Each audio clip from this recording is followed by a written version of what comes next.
Satyanarayana, all India Bahujan Samaj party రాష్ట్ర ప్రధాన కార్యదర్శిగా పనిచేస్తున్నాను. అందువల్ల మా నాయ బ్రాహ్మణ కార్పొరేషన్ స్టేట్ డైరెక్టర్గా పనిచేస్తడం జరిగింది. మరి ఈ రోజున మా మిత్రుడు ఆవుల బుజ్జిబాబు గారు నాయ బ్రాహ్మణ వృత్తిని కొల్లగొడుతున్నటువంటి కార్పొరేట్ సంస్థలకు వ్యతిరేకంగా ఈ రోజున రాష్ట్రంలో సైకిల్ యాత్ర చేయటం చాలా సంతోషం.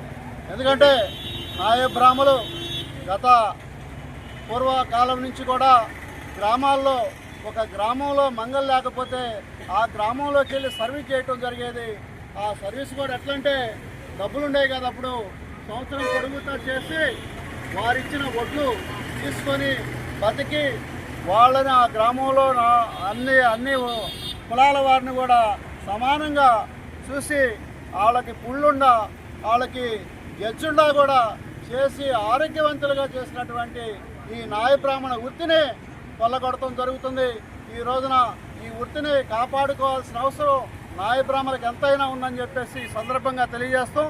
మరి దీనికి నాయ బ్రాహ్మణులు తప్ప వేరే వాళ్ళు మంగళ షాపులు పెట్టకూడదని ప్రభుత్వం ఒక జీవో పాస్ చేయాలని చెప్పేసి ఈ సందర్భంగా తెలియజేస్తూ, మరి ఆవుల బుజ్జిబాబు గారు చేపట్టినటువంటి ఈ సైకిల్ యాత్రకి పూర్తిగా ఈ ప్రకాశం జిల్లాలో ఉన్నటువంటి అందరూ కూడా నాయ బ్రాహ్మణులు సంఘీభావం తెలియజేస్తూ ఆయన యాత్ర విజయవంతం కావాలని చెప్పేసి ఈ సందర్భంగా తెలియజేస్తూ, మరి ఆయన ఆరోగ్యంగా మరి డిప్యూటీ సీఎం పవన్ కళ్యాణ్ గారు కలిసి మరి నాయ బ్రాహ్మణులకు ఉన్నటువంటి సమస్యల్ని ఆయనకి తెలియజేసి ఆయన నుంచి మంచి హామీ తీసుకోగలుగుతారని చెప్పేసి నేను మనస్ఫూర్తిగా కోరుకుంటూ సెలవు తీసుకుంటాను.